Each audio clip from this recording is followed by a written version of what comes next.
ಬೆಳ್ಳಿಯ ಬೇಟೆಗೆ ಬಿತ್ತು ಈಗ ಬ್ರೇಕ್. ಹೂಡಿಕೆದಾರರ ಕನಸು ಉಡೀಸಾ ಆಗಿದೆ. ಯಾಕಂದರೆ ಬೆಳ್ಳಿಯ ಬೆಲೆಯಲ್ಲಿ ಈಗ ತೀರಾ ದೊಡ್ಡ ಮಟ್ಟದ ಇಳಿಕೆ ಕಂಡಿದೆ. ಇದರಿಂದ ಬೆಳ್ಳಿಯ ಮೇಲೆ ಯಾರು ಹಣವನ್ನು ಹಾಕಿದ್ರು ಜಾಸ್ತಿ ಆಗ್ತಾ ಇದೆ ಅಂತ ಅವರೆಲ್ಲರಿಗೂ ಕೂಡ ಈಗ ನಿರಾಸೆ ಆಗಿದೆ. ಅವರ ಕನಸುಗಳೆಲ್ಲವೂ ಕೂಡ ಈಗ ಒಡಿಶಾ ಆಗಿರುವಂಥದ್ದು. ಒಂದೇ ಒಂದು ದಿನದಲ್ಲಿ ಲಕ್ಷ ಲಕ್ಷ ಲಾಸ್ ಆಗಿದೆ. ಬೆಳ್ಳಿ ಕೊಳ್ಳುವಂತಹ ಮುನ್ನ ನೀವು ಎಚ್ಚರಿಕೆಯಿಂದ ಇರಬೇಕಾಗುತ್ತೆ. ಒಂದೇ ಒಂದು ದಿನದಲ್ಲಿ ಲಕ್ಷ ಲಕ್ಷ ಲಾಸ್ ಆಗಿದೆ. ಬೆಳ್ಳಿ ಕೊಳ್ಳುವ ಮುನ್ನ ಎಚ್ಚರಿಕೆಯಿಂದ ಇರಿ. 3.8 ಲಕ್ಷ ಗಡಿಯಿಂದ ಪಾತಾಳಕ್ಕೆ ಇಳಿದಿದೆ ಬೆಳ್ಳಿಯಲ್ಲಿ ಬೆಲೆ. ಏನಿದೆ ದೊಡ್ಡ ಮಟ್ಟ ಇಳಿಕೆ. FD ಹಣ ಸುರಿದವರಿಗೆ ಈಗ ಕಣ್ಣಲ್ಲಿ ನೀರು ಬರ್ತಾ ಇದೆ, ಸಂಕಟ ಎದುರಾಗ್ತಾ ಇದೆ. ಬಡವರ ಬಂಗಾರ ಈಗ ಬೀದಿಗೆ ಬಂದಿದೆ. ಒಂದೇ ಒಂದು ದಿನದಲ್ಲಿ ದೊಡ್ಡ ಮಟ್ಟದ ಇಳಿಕೆ. ಅಮೆರಿಕದ ಫೆಡ್ ಟು ಭಾರತದ ಮಾರ್ಕೆಟ್ಗೆ ಲಾಸ್ ಆಗಿದೆ. ಇದು ಕೇವಲ ಆರಂಭ. ಬೆಳ್ಳಿ ಬೆಲೆ ಇನ್ನೂ ಕೂಡ ಕುಸಿತ ಆಗುತ್ತಾ? ತಜ್ಞರ ಎಚ್ಚರಿಕೆ ಏನು? ಹಾಗಾದ್ರೆ ಲಾಭದ ಆಸೆಗೆ ಬೆಳ್ಳಿ ಕೊಂಡವರು ಫುಲ್ ಸೈಲೆಂಟ್ ಆಗಿದ್ದಾರೆ. ಬೆಳ್ಳಿಯನ್ನೇ ನಂಬಿ ಹಣ ಹಾಕಬೇಡಿ ಅಂತ ಹೇಳ್ತಾ ಇದ್ದಾರೆ. ಅಸಲಿ ಸತ್ಯ ಇಲ್ಲಿದೆ, ನೋಡಬೇಕಾಗುತ್ತೆ ನೀವು. ಬೆಳ್ಳಿಯ ಬೇಟೆಗೆ ಬ್ರೇಕ್ ಬಿದ್ದಿದೆ. ಹೂಡಿಕೆದಾರರ ಕನಸು ನನಸಾಗಿಲ್ಲ, ಅದು ಕನಸಾಗಿ ಉಳಿದೆ, ಉಡೀಸಾ ಆಗಿಬಿಟ್ಟಿದೆ. ಬೆಳ್ಳಿಯ ಬೆಲೆಯಲ್ಲಿ ತೀರಾ ಇಳಿಕೆ ಕಂಡಿದೆ. ಇಷ್ಟು ದಿನ ಬೆಳ್ಳಿಯ ಬೆಲೆ ಏರಿಕೆ ಆಗ್ತಾ ಇತ್ತೆ ಅಂತ ಎಲ್ಲರೂ ದುಡ್ಡು ಹಾಕ್ತಾ ಇದ್ರು, ಅದಕ್ಕೆ ಇಳಿಕೆ ಆಗಿರೋದ್ರಿಂದ ಬೇಜಾರಾಗ್ತಾ ಇದ್ದಾರೆ. ನಿನ್ನೆಯವರೆಗೂ ಯಾರ ಮುಖದಲ್ಲಿ ನಗು ಇತ್ತೋ, ಯಾರು ಬೆಳ್ಳಿಯನ್ನು ನಂಬಿ ಲಕ್ಷ ಲಕ್ಷ ಸುರಿದಿದ್ರೋ ಅವರ ಬದುಕು ಇಂದು ಅಕ್ಷರಶಃ ಬೀದಿಗೆ ಬಂದಿದೆ.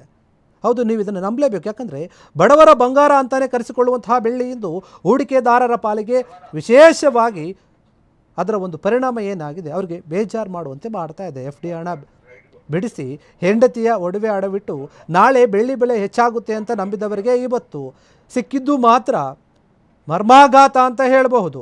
ಬೆಳ್ಳಿಯ ಬೇಟೆಗೆ ಬ್ರೇಕ್ ಹಾಕಿದೆ. ಒಂದೇ ದಿನದಲ್ಲಿ ಲಕ್ಷ ಲಕ್ಷ ರೂಪಾಯಿ ಮಣ್ಣು ಪಾಲಾಗಿದೆ.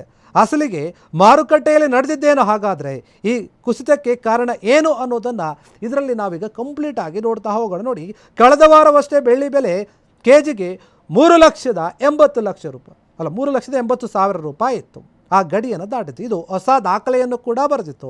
ಬಂಗಾರಕ್ಕಿಂತ ವೇಗವಾಗಿ ಬೆಳ್ಳಿ ಬೆಳೀತಾ ಇದೆ ಅಂತ ಹೇಳಿ ಎಲ್ಲರೂ ಕೂಡ ನಂಬಿದ್ರು. ಆದರೆ ಇಂದು ಬೆಳ್ಳಂಬೆಳಿಗ್ಗೆನೇ ಅಂತಾರಾಷ್ಟ್ರೀಯ ಮಾರುಕಟ್ಟೆಯಿಂದ ಒಂದು ಆ ಸುದ್ದಿ ಏನಿದೆ, ಸುದ್ದಿ ಭಾರತದ ಮಾರುಕಟ್ಟೆಯನ್ನೇ ಈಗ ನಡುಗಿಸ್ಬಿಟ್ಟಿದೆ. ಬೆಳ್ಳಿ ಬೆಲೆ ಸರಿಸುಮಾರು 30% ಕುಸಿತ ಕಂಡಿದೆ. ಅಂದರೆ ಭಾರತದ MCX ಮಾರುಕಟ್ಟೆಯಲ್ಲಿ ಒಂದೇ ದಿನದಲ್ಲಿ ಲಕ್ಷಕ್ಕೂ ಅಧಿಕ ರೂಪಾಯಿ ಇಳಿಕೆಯಾಗಿದೆ. ಇದು ಕೇವಲ ನಷ್ಟವಲ್ಲ, ಮಧ್ಯಮ ವರ್ಗದ ಜನರ ಕನಸಿನ ಮೇಲಾದಂತಹ ಕೊಡಲಿ ಪೆಟ್ಟು ಅಂತಾನೆ ಹೇಳ್ಬೋದು. ಯೋಚನೆ ಮಾಡಿ ನೋಡಿ, ಮಗಳ ಮದುವೆಗೆ ಅಂತ ಉಳಿಸಿದಂತಹ ಹಣವನ್ನು ಬೆಳ್ಳಿಯ ಮೇಲೆ ಹಾಕಿದ ತಂದೆಯ ಪರಿಸ್ಥಿತಿ ಏನಾಗಬೇಡ? ಹಾಗಾದರೆ ಬೆಳ್ಳಿ ಬೆಲೆ ಕೆಜಿಗೆ 5 ಲಕ್ಷ ರು ಆಗುತ್ತೆ ಅನ್ನೋ ಭರವಸೆಯಲ್ಲಿ ಸಾಲ ಮಾಡಿ ಹೂಡಿಕೆಯನ್ನು ಮಾಡಿದವರ ಕತೆ ಏನು? ಯಾರೂ ಕೆಜಿಗೆ 3.5 ಲಕ್ಷಕ್ಕಿಂತ ಕಡಿಮೆ ಹಣ ಆಗುತ್ತೆ ಅಂತ ಅಂದ್ಕೊಂಡಿರಲಿಲ್ಲ.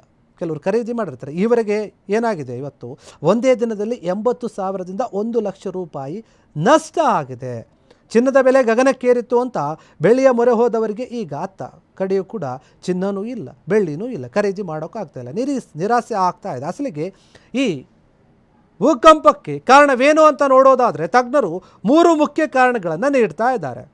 ಮೊದಲ ಕಾರಣ ನೋಡೋದಾದರೆ ಅಮೆರಿಕದ ಫೆಡರಲ್ ರಿಸರ್ವ್ ನಿರ್ಧಾರ. ಅಮೆರಿಕದ ಕೇಂದ್ರ ಬ್ಯಾಂಕ್ ಬಡ್ಡಿ ದರದಲ್ಲಿ ಬದಲಾವಣೆ ಮಾಡಿತ್ತು. ಹೂಡಿಕೆದಾರರು ಲೋಹದ ಮೇಲಿನ ಹೂಡಿಕೆಯನ್ನು ಹಿಂಪಡಿತಾ ಇದ್ದಾರೆ ಎನ್ನುವಂಥ ಮಾತು ಕೂಡ ಕೇಳಿ ಬರ್ತಾ ಇದೆ.